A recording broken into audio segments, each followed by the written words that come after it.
Good morning and thank you for tuning in. This is Walter Mithkite reporting for GNN, the Gielinor News Network. Our first story today is quite nautical. The Gielinorian Charter Ship Service has added a new service interface for adventurers wishing to use their service. This numbered interface would be very useful and much quicker to use than the map interface that has been available in the past. We reached out to Trader Stan, the CEO of the charter ships, on this interface rollout, and he gave us the following message. Quote, due to more and more adventurers not passing their geography class, we had to find a way to make an easier interface. This interface only requires that you know the name of the place you need to go to. Frequent customers will also be able to memorize the associated number for quicker boarding. For the geographically aware adventurers, have no worries. Our map interface is still present. Visit your local charter ship because nothing beats a sail to holiday.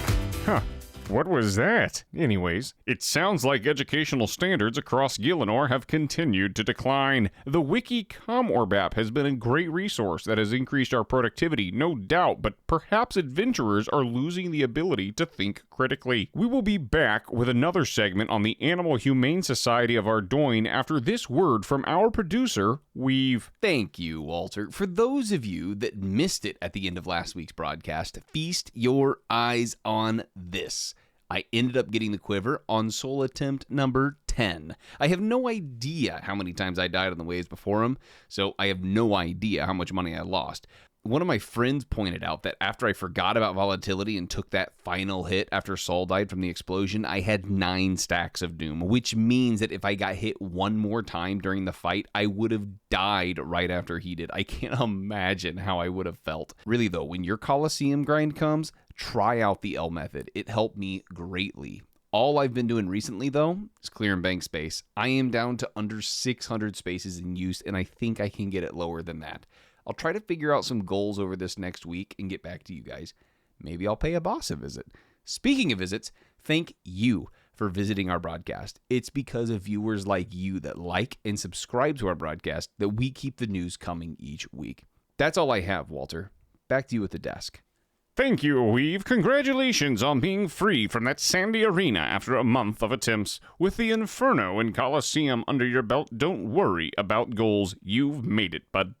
Sorry, back to the broadcast. Some of you may be aware of this next story. Probita of the Animal Humane Society of Ardoyne sent a message out to subscribers on her ComOrb feed that due to a large charitable donation of one of her patrons, all Gielinorians will now be able to reclaim any lost pets for free. Live with us now is Probita, who has offered to give us a quick history of the AHSA. Probita, thank you for appearing on GNN this morning. Please tell us about your organization. Thank you, Walter. A little over 10 years ago, Gielinorians started finding pets and slaying the various bosses in the world, and several months later, from training, gathering, and support skills as well. In the early days, if you died while having a pet, it was lost forever. I saw a hole in the market that would let me save these orphaned pets. If adventurers were willing, they could pay me 500,000 coins, and I would return their pet to them should they die. Several years later, our first charitable donation from the Druidic Circle of Tavali hated seeing pets orphaned without my insurance, leaving them lost forever. So they donated a large sum so that all Gielinorians would have pets insured from the moment they found them. From that point on, all pets had a home at the Animal Humane Society of Ardoyne, and adventurers would simply have to pay to reclaim their pets. That was a few years ago. I am so glad that as of today, because of a donation from the most charitable Yama, Master of Packs, all reclamation fees are waived. Yama knew that I would be appearing on this broadcast, so he prepared a message for your viewers. We are so thankful for this donation, and we cannot wait to serve Gielinorians more because of it. So please, play this message. Thank you for your time, Walter. That is all I have. And thank you, Probita. Your organization has come quite a long way because of the charitable efforts of those around Gielinor. Druids donating to a humane society? That makes sense, but why in the world would Yama, a literal demon, have interest in donating to your organization? I guess we're about to find out as our production team is telling me that we have the video that was sent ready. Why, hello there, my little Gielinorians. Yes, it's true. I did donate a large sum of gold to Probita so that she could waive reclaim fees and even refund past fees to adventurers like yourselves. But why would I, the most feared demon of Pax, want to bless you humans? Well, the truth is, things are quiet around here. When I opened my doors this year, my schedule was booked with challengers wishing to sign me over their souls for a shot at revenge.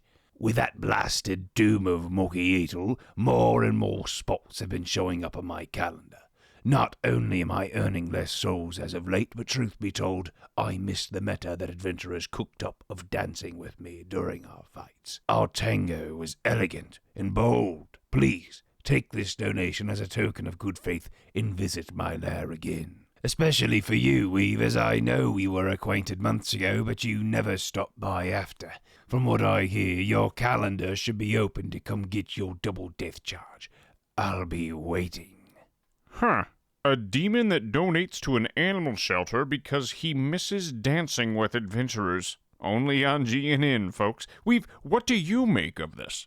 Yeah, Walter, I agree. This is a super odd invitation from Yama. I almost feel bad for the guy as that video comes across as incredibly desperate.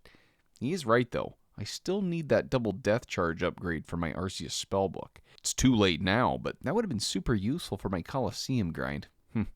Poor guy. I think he will be the boss that I visit next. That's mighty kind of you, WEEV. Congratulations on your quiver, by the way. I must say, I apologize for all of the bullying when it came to your Colosseum struggle. Noticeably, I have 0 quivers, so I was never one to tease in the first place. In any case, Farmer Gricoller is looking to bring more adventurers his way to the tithe farm. He sent out flyers, outdated we know, mentioning the cap on tithe farm points has been raised from 1,000 to 16,000. We reached out for comment, but we couldn't find Farmer Gricoller on any of the Comwarp communication apps. We then tried sending a ground team to visit his house, but he wouldn't answer. We asked adventurers nearby if they had seen him, and they mentioned that he had been stuck in his chair for almost 10 years. As that seems to be quite the chronic condition, whatever it is that he's dealing with, perhaps some old age ailments, we didn't want to bother the old man more than adventurers already do. We hope that he likes their company, and I imagine that's the case since he increased the point cap for his reward store. For now, though, ladies and gentlemen, that marks the end of our broadcast. Thank you so much for tuning in. This has been Walter Mithkite for GNN, signing off.